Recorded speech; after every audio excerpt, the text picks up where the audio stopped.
Win a queen in 8 moves. Deadliest trap in all of chess. So you start with move e4. Now, this trap is only possible if your opponent responds with pawn to d5. This is a very common opening. Now you are going to play the tricky knight f3, completely giving up this pawn. Nice. So your opponent is going to take here on e4, and now you are going to play knight to g5 because you want to get this pawn back. Now your opponent is obviously going to defend it because he is not stupid, and you are going to attack this pawn a second time. Now your opponent will most likely take this pawn because your opponent wants to make sure that this is going to be an equal trade. So you take your pawn and you don't take with your queen. We need this queen for later. You're going to take with your bishop on d3.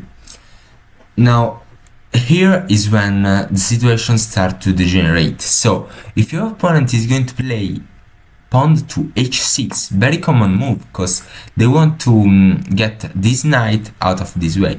So you're going to play the beautiful sacrifice knight to f7. So this is a fork between a queen and a rook, but the black king can easily stop this by taking this knight. Your opponent is going to take your knight thinking he's completely going to win you, but then you are going to play the beautiful bishop sacrifice on g6. Now this is a check, so the black king can't go here, can't go back to its original position, and if you go there you just lose the opportunity to catch a bishop.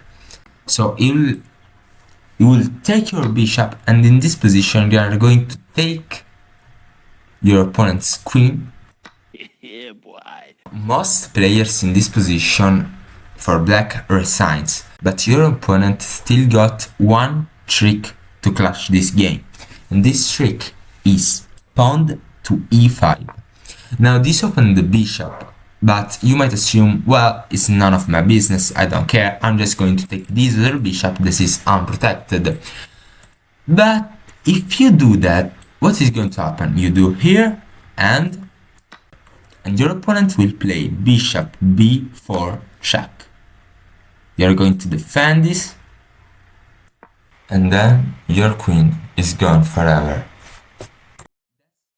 So instead of taking the bishop, you are just going to capture this pawn.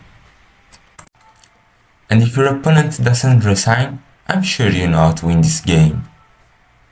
But wait a second, because black still got one more trick. So instead of pushing his pawn on e3, he's going to play knight to c6, threatening your queen. And now you're going to think, wow, I can just easily take this pawn.